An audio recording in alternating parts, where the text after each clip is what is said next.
Kasaragod railway സ്റ്റേഷനകത്തും സാധാരണയിൽ കവിഞ്ഞ വലിയൊരു തിരക്ക് നമുക്ക് കാണാനുണ്ട്. പൊതുവേ ഇപ്പോൾ തെക്കൻ ജില്ലകളിലേക്കുള്ള ട്രെയിനുകൾ ഏറ്റവും പ്രധാനമായിട്ട് ചെന്നൈ മേലും അതോടൊപ്പം തന്നെ തിരുവനന്തപുരം എക്സ്പ്രസ്സൊക്കെ തന്നെ വരുന്നൊരു സമയമാണ്. ഓഫീസുകളിൽ നിന്ന് ആളുകൾ, അതോടൊപ്പം തന്നെ കോളേജ് പൂട്ടിയിറങ്ങുന്ന വിദ്യാർത്ഥികൾ ഒക്കെ തന്നെ വലിയൊരു ജനക്കൂട്ടം കാണാൻ സാധിക്കുന്നുണ്ട്. ഇപ്പോൾ നമ്മളോടൊപ്പം കുറച്ച് ചേച്ചിമാർ ചെയ്യുന്നുണ്ട്. അത് കുറച്ച് അധ്യാപികമാരാണ്, ചേച്ചിമാരുടെ അധ്യാപികമാരാണ്. ഓണത്തിൻ്റെ ആ ഒരു തിരക്കിൽ അവർ ഓണത്തിലാണല്ലേ? അതെ അതെ അതെ.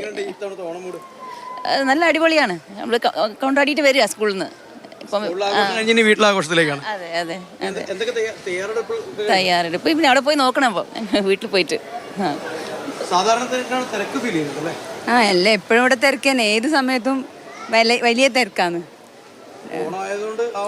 കൂടുതൽ തിരക്ക്. സാധാരണ എത്ര കാലമായി കാസർഗോഡ് നിന്ന് നാട്ടിലേക്ക് ഓണക്കാലത്തും വിഷുക്കാലത്തൊക്കെ യാത്ര? ഞാൻ എല്ലാ ദിവസവും പോയിട്ട് വരുന്ന ആളാ. കണ്ണൂരാണ് എൻ്റെ വീട്. 3 കൊല്ലായി. തിരക്ക് കുറെ കൂടുതൽ കാണുന്നുണ്ട്. ചെന്നൈ. എന്തായി വീട്ടിലെ തയ്യാറെടുപ്പ്? എന്തായി? സ്കൂൾ ആഘോഷമൊക്കെ കഴിഞ്ഞിട്ടാണ് മടങ്ങുന്നത്. വീട്ടിലെ തയ്യാറെടുപ്പ് എന്തായി? എല്ലാ ആഴ്ചയും വീട്ടിൽ പോണതാണ്. അപ്പം നോക്കാം, വീട്ടിലെത്തിയിട്ട് ബാക്കി കാര്യങ്ങൾ ആലോചിക്കണം. ഒരു തത്രപ്പാടുണ്ടാവില്ലേ വീട്ടിലെത്തിപ്പെടാനുള്ള? ഒരു ഉത്രാടപ്പാച്ചിലായിട്ടില്ലെങ്കിൽ പോലും ആ ഒരു തിരക്കുണ്ടാവില്ലേ? അത് എല്ലാ ആഴ്ചയും ഞങ്ങൾ ഫീൽ ചെയ്യണതാണ്. നെക്സ്റ്റ് വീക്ക് ആകുമ്പോഴേക്കിനും കുഴപ്പമില്ല, ഒന്നുകൂടെ സ്പെഷ്യലാവും. ഓണാകുമ്പോഴേക്കിനും കുറച്ചുകൂടി നോക്കണം വീട്ടിലെത്തിയിട്ട്. എന്തായി അവസാനമായിട്ട് ഇനിയിപ്പോൾ സദ്യ ഒരുക്കണം, അങ്ങനെ കുറേ തിരക്കുകളുണ്ടല്ലോ. എന്തായി അതിനുള്ള പണിയൊക്കെ തുടങ്ങിയോ? അതൊക്കെ വീട്ടിൽ നമ്മൾ ചെയ്തു കൊടുക്കുന്നു. നമ്മൾ പോയി ഒന്ന് കൈ വെച്ച് കൊടുത്താൽ മതി. അതൊക്കെ ജസ്റ്റ് സഹായിച്ചാൽ മതി. ഈ ഒരു രീതിയിലുള്ള പ്രതികരണങ്ങളാണ് ആളുകളുടെ ഭാഗത്ത് നിന്ന്, യാത്രക്കാരുടെ ഭാഗത്ത് നിന്ന് നമുക്ക് വരുന്നത്. എല്ലാവരും വീട്ടിലേക്ക് എത്തിപ്പെടാനുള്ള ആ ഒരു തിരക്കിലാണ്, ആ ഒരു ഓട്ടത്തിലാണ്. പലരും സദ്യ ഒരുക്കാനുള്ള തയ്യാറെടുപ്പുകളിലേക്ക് കടക്കുന്നു. പലർക്കും ഏറ്റവും അവസാനമായി ഓണച്ചന്തകളിലേക്ക് എത്തേണ്ടത് ആവശ്യമുണ്ട്. ഇപ്പോൾ ഒരു കുടുംബം നമ്മളോടൊപ്പം ഇവിടെ ചേരുന്നുണ്ട്. ഓണത്തിന്റെ തിരക്കിലേക്ക് പോകണല്ലേ? അതെ അതെ അതെ. പാലക്കാട്. അതെ. അപ്പോൾ ഇവിടെ ജോലിയാണ്? ഇവിടെ ഞാൻ ഹോസ്പിറ്റലിൽ വർക്ക് ചെയ്യുന്നു, ഗവൺമെന്റ് ഹോസ്പിറ്റലിൽ. കാസർഗോഡ് ഓണവും പാലക്കാട് ഓണവും തമ്മിൽ വലിയ വ്യത്യാസമുണ്ടല്ലേ?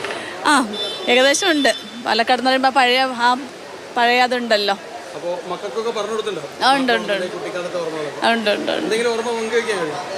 ഓർമ്മ എന്ന് വെച്ചാൽ പഴയത് ഇതാകുമ്പോൾ നമുക്ക് പൂക്കളത്തിൻ്റെ കാര്യം തന്നെ പറയാമല്ലോ. പൂക്കളം നമ്മൾ പണ്ടിടുന്നത് ഓരോ കുട്ടികൾ ഓരോ ദിവസം ഓരോ പറമ്പിൽ പോയി പറിച്ചിട്ട് പറിച്ചു കൊണ്ടുവന്ന് നടന്നു.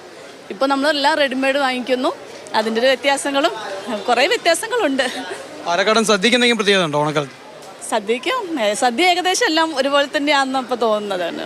ഇവിടെ എത്ര കാലമായി ജോലി ചെയ്യുന്നു? ഇവിടെ 17 വർഷമായി. അതെ അതെ അതെ. അതെ അതെ, പൂർണ്ണമായിട്ട് കാസർഗോഡ് ആയിട്ടുണ്ട്. കേരളത്തിലെ പല ജില്ലകളിലുള്ള ആളുകൾ ഇവിടെ ജോലി ചെയ്യുന്നുണ്ട്. ഒട്ടേറെ വിദ്യാർത്ഥികളുണ്ട്. നമ്മളടക്കമുള്ള ഒട്ടേറെ അന്യജില്ലകളിൽ നിന്ന് വന്നിട്ട് കാസർഗോഡിനെ പിന്നീട് കർമ്മഭൂമിയാക്കിയ ആളുകളുണ്ട്. അപ്പോൾ അവരൊക്കെ തന്നെ നാട്ടിലേക്ക് ഓണക്കാലത്ത് ഓടിയെത്താനുള്ള ആ തിരക്കിലാണ്. അതൊക്കെ തന്നെ അവരുടെ മുഖത്ത് നാട്ടിലേക്ക് എത്താൻ കഴിയുന്നതിൻ്റെ സന്തോഷം, അച്ഛൻ്റെയും അമ്മയുടെയൊക്കെ തന്നെ അടുത്തേക്ക് എത്താൻ കഴിയുന്ന ആ ഒരു സന്തോഷം അവരുടെയൊക്കെ തന്നെ മുഖത്ത് നമ്മൾക്ക് തെളിഞ്ഞ് കാണാൻ കഴിയുന്നുണ്ട്. ഷാജു ചന്തപ്പുരയ്ക്കൊപ്പം സാരംഗ് സുരേഷ്, മാതൃഭൂമി ന്യൂസ്, കാസർഗോഡ്.